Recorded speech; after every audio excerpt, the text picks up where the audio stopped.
Hi guys, welcome back to my back patio. Do you see Finn in the window? I don't know if you can see Finn, but he's gonna bark. Oh, hi Papa. All right, here we go. That's funny. Fudge-a-Mania, Chapter 3. The most disgusting of them all. It took 10 hours to drive to Southwest Harbor, Maine. 10 hours in the back seat of an old Blazer with Fudge, Tootsie, Turtle, and Uncle Feather, who wouldn't shut up. Some minor birds don't talk at all, but Uncle Feather's not one of them. He'll repeat anything you say.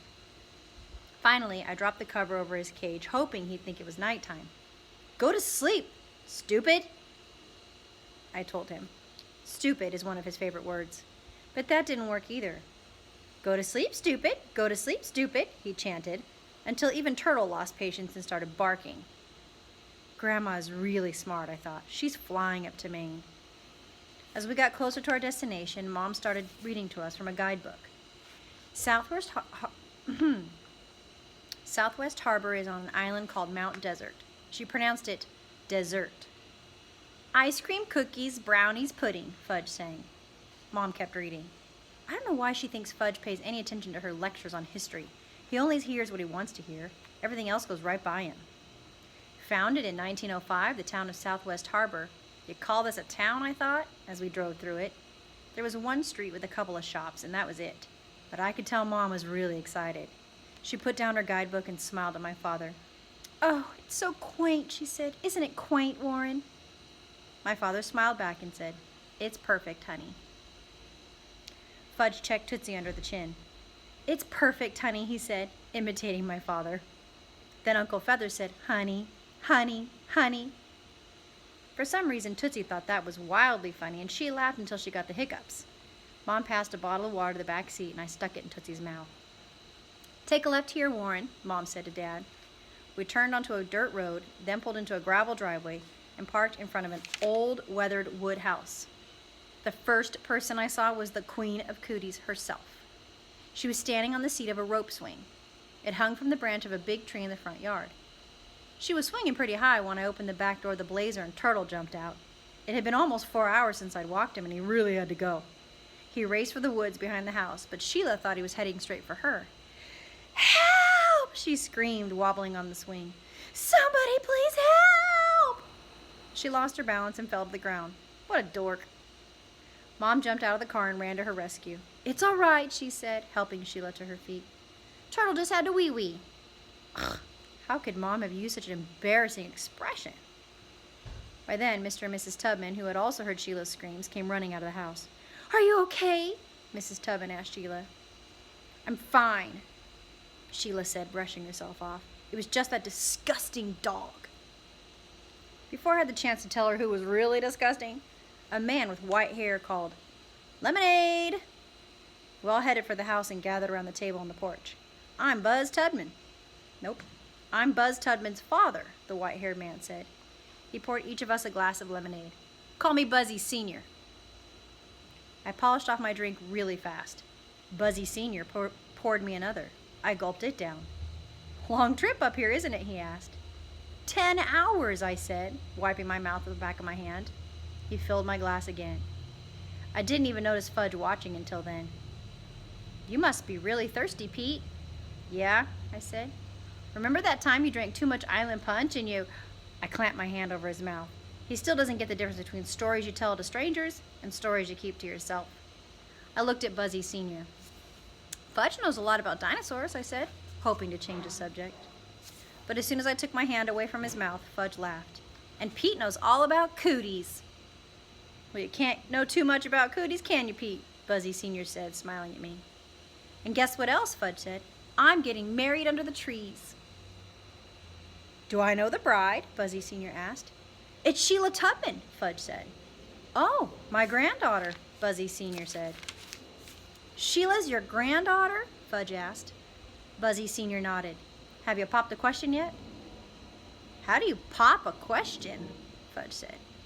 "You have to ask if she wants to marry you," Buzzy Sr. explained. "Why wouldn't she want to marry me?" "It's something you have to decide together," Buzzy Sr. said. Okay, Fudge said. He turned towards Sheila, who was sitting in a rocking chair. Hey, Sheila, you want to marry me, right? She laughed so hard she nearly fell off the chair. See, Fudge said, I popped the question and she wants to marry me. Congratulations, Buzzy Sr. said. You're a lucky man. Lucky, I thought. It's not what I would call it. The screen door opened and Libby stepped out onto the porch. Libby is Sheila's older sister. She's almost 16, but no one would make the mistake of calling her sweet. She was carrying a small white and brown puppy. Sheila jumped. I expected her to run for her life, but instead she cooed, "Ooh, my baby, my precious fur baby." She kissed the puppy about 20 times. Raise your hand if you talk to your pet like that. This girl does, especially my giant Finnegan. You have a dog? I asked. Yes, Sheila said proudly. Her name is Jake, and we just got her. Isn't she adorable? I thought you were afraid of dogs. She is, Libby said. I'm not afraid of Jake. She's afraid of dogs in general, Libby told me. That is so unfair, Sheila said. But it's true, isn't it? Libby asked in her most obnoxious voice. I just don't like big, smelly, disgusting dogs, Sheila said, looking directly at me. Are you calling my dog smelly and disgusting? I asked. Sheila folded her arms and smiled. Turtle is the most disgusting dog ever born. You want to see disgusting? Look in the mirror, I told her. You want to smell disgusting? Smell yourself. Are you two going to argue for 3 weeks? Libby asked, because that could get to be a real bore.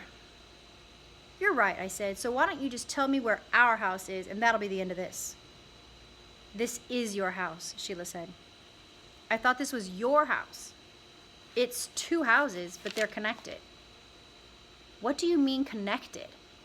Didn't you learn anything in 6th grade, Peter? Connected means joined together. I know what the word means, I told her. Don't worry, Sheila said. There's an inside door that separates your house from ours. An inside door? I thought. How am I going to explain this to Jimmy Fargo? I promised him a forest between our houses, not an inside door. Suddenly, we heard a rustling sound, and a minute later, Turtle came tearing out of the woods. A terrible smell followed him. I mean, really bad. Ew, Sheila cried, holding her nose. What's that smell? It's skunk, Dad said, holding his. Turtle's been sprayed by a skunk. Oh, no, Mom said. She held her nose, too. Not skunk. They all sounded as if they had the worst colds. I would have laughed except for the smell. It was so strong I had to hold my nose, just like the rest of them. This is too nauseating for words, Libby said, grabbing Jake and running back into the house. Do something, Peter, Sheila yelled. What am I supposed to do? He's your dog, isn't he? This is hard to read out loud. Let's not panic, Mr. Tubman said. Let's think this through in a logical way. This isn't the time for logic, Mrs. Tubman said. This is the time for action. Tomato juice, Buzzy Jr. said. Put him in a tub of tomato juice. Where am I supposed to get enough tomato juice to cover him? Mrs. Tubman asked. I'll take care of it, Gene, Dad said. Don't worry. He headed for the blazer. Fudge chased Dad. Wait for me! Where are you going, Warren? Mom called. I think Dad's running to the store to get away. For tomato juice! Dad called back.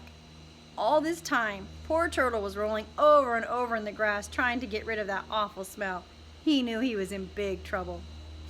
I always knew your dog was the smelliest dog in the entire world, Sheila said, and this proves it. For once, I had to agree with Sheila. That's chapter 3.